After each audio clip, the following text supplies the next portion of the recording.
Hi guys, welcome back. Well, let me just run a centre drill through this bar and I'll explain what I've got planned for this video.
Well, it's probably about 8 weeks now since I picked up this Jones Shipman device for balancing grinding wheels, and I've given it a clean up and a coat of paint. It didn't come with any arbours for mounting the wheels themselves, so I started looking on eBay and spotted a set of 3 that are adjustable in different sizes for £30. So I immediately pressed the buy it now button and paid for them, and about 2 weeks had passed and they hadn't arrived, and there was no notification that they'd been dispatched. So I sent eBay a message saying I hadn't received them. Anyway, a couple of days later, I had a message from the seller saying he had no longer had these items, and he doesn't know how they'd got onto eBay site, but he'd sold them about 4 years ago. So I thought, that's strange. Anyway, cut a long story short, I eventually got a refund off eBay, which for 30 quid I would have much preferred to have the arbours. Anyway, that's what happened with that story. So I've decided to I need to make one, and that's what I've just been drilling now, the center hole for this. Now this is a piece of tough stuff. This originally was an anti-roll bar off a truck, and I have used pieces in the past, but it is tough stuff to machine. So I'm going to mount this between. I've just drilled the centre hole. I'm going to mount this between centres and get it turned down. On the grinding wheels that I've been using, have these plastic centres in. This is a 5/8 which fits onto my Black & Decker grinders. The centre hole in the wheels are 1.25 inches, 32mm, so you can buy different sizes of these spacers to reduce them down to whatever the shaft is on the motor. On the surface grinder that I've got, it's a 1-inch spindle on them, so I've got some adapters that take it down from the 1.25 inches to 1 inch. But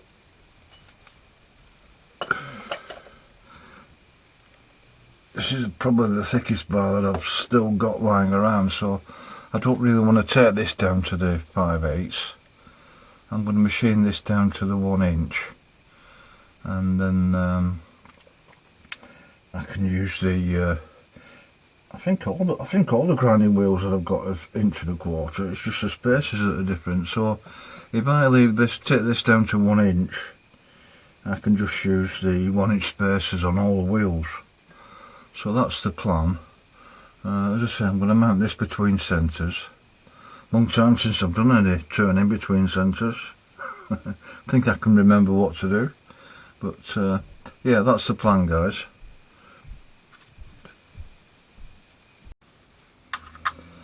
Well, if you've seen any of my recent videos, you know I've been working on a Brierley drill grinder. Again, it's something I bought on eBay, and it was on the head unit with the 6-jaw chuck that I got.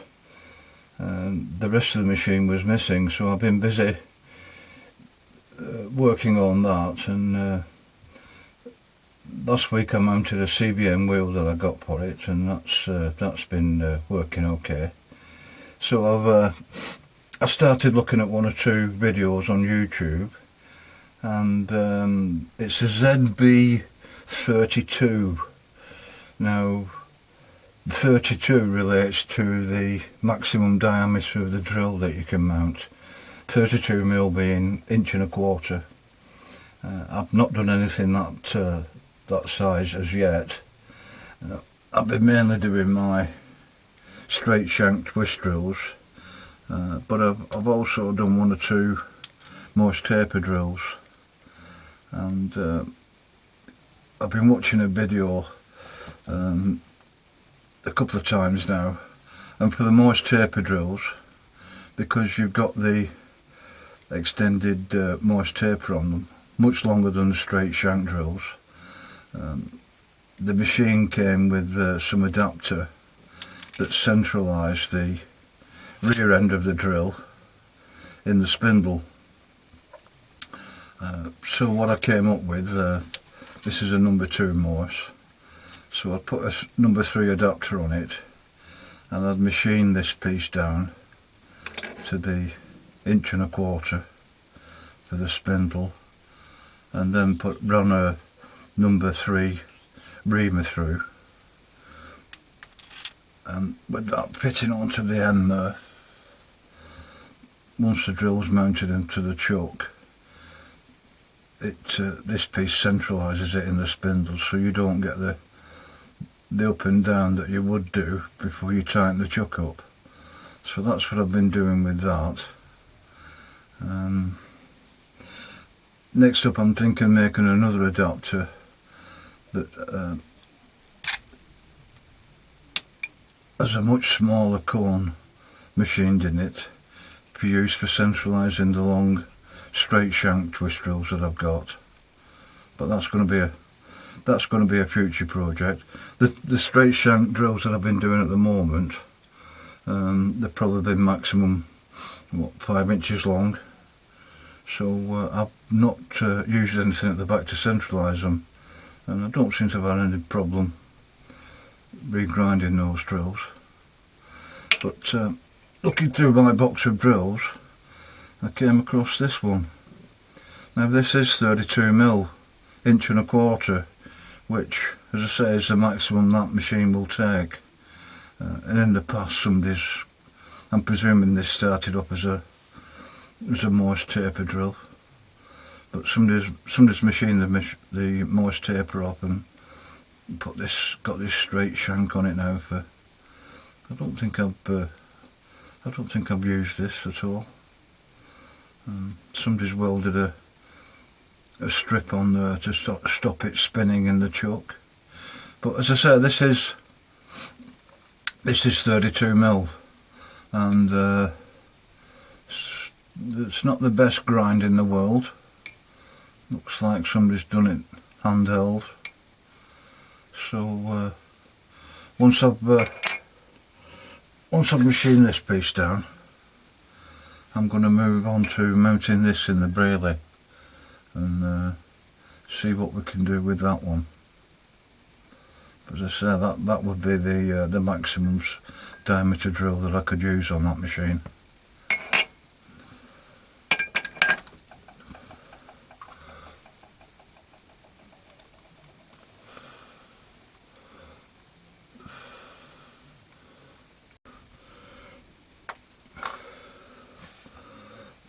But I want to swap the collet chuck out for this back plate. It's you can tell it's a while since I used this. It's been lying around. It's got a bit of surface rust on it now, but it's cam lock spindle nose on the Holbrook C10. So put the pins in that.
Right guys, onto the 1¼ drill.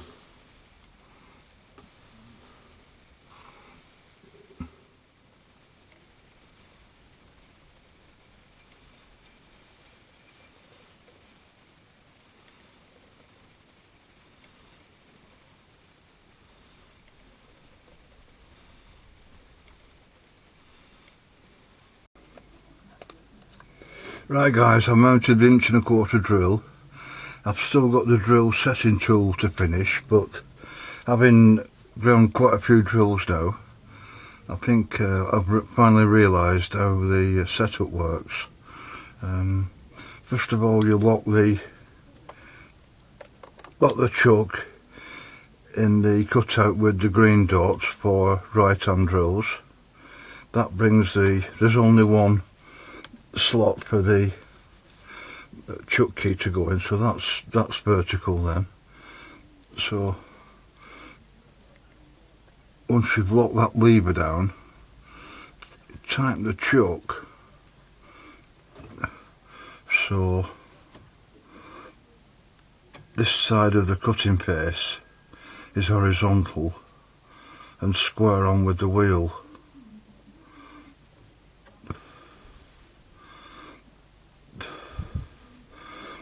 I believe that then puts the new grind on in the correct position where the original grind was, so you're not having to take too much material off to get the finished grind on it. Now looking at that, I'm going to have to wind the grinding wheel back just a touch.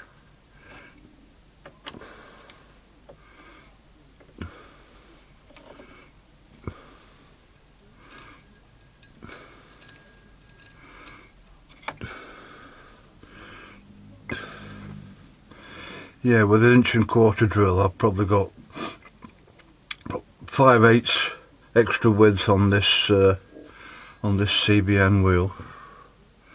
I'm just going to bring that forward a touch so it's missing. Tighten the chuck down.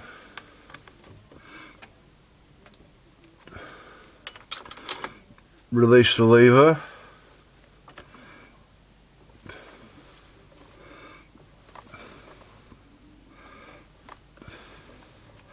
Yeah, I'm just going to go slightly more back. That should do it.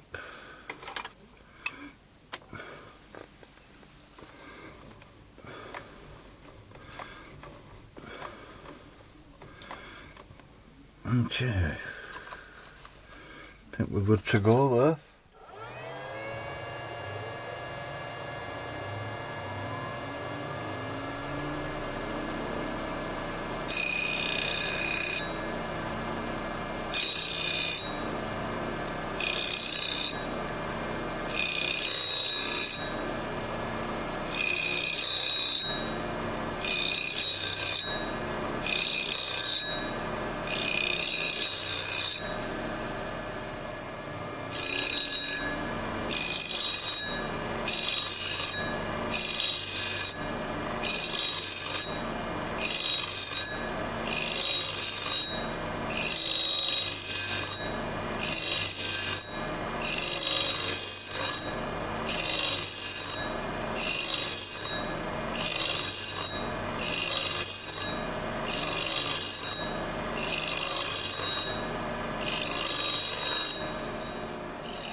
Need to go a touch deeper yet, guys. I've got two flat spots there right on the outer edge, but I don't think that's going to affect the cutting edge, but while I'm at it I might as well take it right, but it's looking a lot prettier than it did.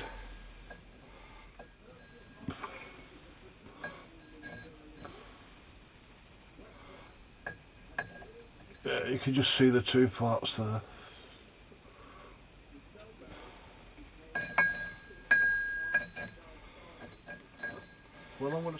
Well, I'm going to spend another 5 minutes with it, see if I can get rid of those two flat spots, and I think I'll call that good.